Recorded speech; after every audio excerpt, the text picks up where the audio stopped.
नमस्कार साथियों। क्या कारण है कि आज सारे प्राइवेट हॉस्पिटल्स बंद हैं और डॉक्टर सड़कों पे हैं। वो लोग जो एसी में रहते हैं आज सड़कों पे धूप में घूम रहे हैं, लाठियाँ खा रहे हैं, वाटर कैनन खा रहे हैं। कोई न कोई तो ठोस कारण होगा। इसका साधारण भाषा के अंदर एक ऐसा चीज़ लगता है कि राज्य सरकार यही तो चाहती है कि भाई इमरजेंसी में पेशेंट आए, डॉक्टर्स उनका इलाज करें। अगर संतुष्ट नहीं है पेशेंट तो उसकी शिकायत करेंगे और डॉक्टर्स को अपील का अधिकार नहीं है, डॉक्टर को सजा होगी।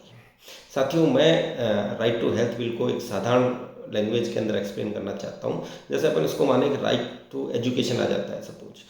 अब राइट टू एजुकेशन के तहत किसी मैथ्स के स्टूडेंट को रात को 1 बजे ऐसा लगे कि मेरे को ये क्वेश्चन समझ में नहीं आ रहा, मेरा इमरजेंसी और मेरे को किसी से सॉल्व करवाना है क्वेश्चन। उसके पड़ोस के अंदर आर्ट्स के प्रोफेसर साहब रहते हैं। वो आर्ट्स के प्रोफेसर साहब का रात को 1 बजे दरवाज़ा खटखटाता है। राइट टू एजुकेशन के तहत उनको वो देखना ही पड़ेगा। वो आएंगे, देखेंगे, वो मना नहीं कर सकते। आकर के वो यथासंभव बहुत अच्छा उनको समझाने की कोशिश करेंगे। अगर मैथ्स का स्टूडेंट उनसे संतुष्ट नहीं होता है, उनके खिलाफ अगर वो शिकायत करता है, तो आर्ट्स के प्रोफेसर साहब को सजा होगी और उसमें उनको अपील का अधिकार नहीं है। इस देश के संविधान में मर्डरर को, टेररिस्ट को, रेपिस्ट को सबका अपील का अधिकार है, लेकिन राइट टू एजुकेशन में उस समय उनको अपील का अधिकार नहीं होगा। इससे आरटीएच में नहीं है। अब इसको मैं दूसरे साधारण भाषा, अपन मेडिकल की भाषा के अंदर समझाता हूँ कि एक हार्ट का पेशेंट है, किसी के रात को हार्ट अटैक आ गया और वो उसके पास के अंदर यानी गायनेकोलॉजिस्ट का हॉस्पिटल है। पेशेंट हार्ट का है, वो गायनेकोलॉजिस्ट के पास चला गया। गायनेकोलॉजिस्ट की मजबूरी है, उनको उसको ट्रीट करना ही पड़ेगा। पेशेंट आता है, गायनेकोलॉजिस्ट देखती है उनको, यथासंभव जो है वो अच्छा से अच्छा इलाज करने की कोशिश करती है, मेडिसिन मंगाती है, उनके लगवाती है, फिर उसको रेफ़र करती है। इस सारे प्रोसीजर के अंदर पेशेंट घर से गायनेकोलॉजिस्ट के पास आता है, वहाँ वो दिखाता है, मेडिसिन लिखी जाती है, मेडिसिन लेके आता है और उसके लगाई जाती है। कुछ मेडिसिन्स में टाइम लगता है, ठीक है। उसके पश्चात वो कार्डियक सेंटर पे जाता है।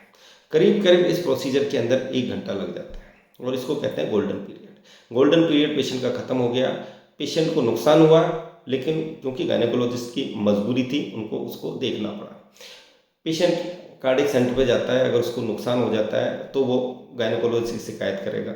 गायनेकोलॉजिस्ट को इस कंडीशन के अंदर अपील का अधिकार नहीं है, उनको सजा होगी। और देश के अंदर, संविधान के अंदर, मूल अधिकारों के अंदर अपील का अधिकार आता है।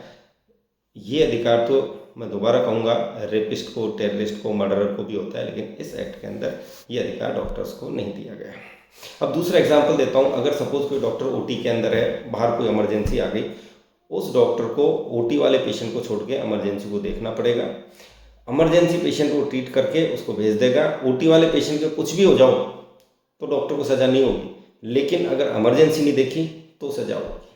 यही कारण है कि डॉक्टर इसको जन विरोधी भी मानते हैं और डॉक्टर्स विरोधी भी मानते हैं। अब जन विरोधी क्यों मानते हैं? क्योंकि इसमें क्वालिटी जो ट्रीटमेंट है वो पेशेंट को नहीं मिल पाएगा। अगर राज्य सरकार की 1% भी, रत्ती भर भी, तिल भर भी अगर जनता की सेवा करने की इच्छा होती तो ये बिल 5 साल पहले आता। 5 साल राज्य सरकार आराम से जनता की सेवा करती और उसके पश्चात वोट मांगने जाती। अभी राज्य सरकार वोटों के लिए राज्य की भोली भाली जनता को बेवकूफ़ बना रही है और इसके लिए डॉक्टरों को बलि का बकरा बनाया जा रहा है, मोहरा बनाया जा रहा है। इसलिए डॉक्टर इस बिल के विरोध में जनता से अपील करेंगे कि आप भी इस बिल का विरोध करें। धन्यवाद।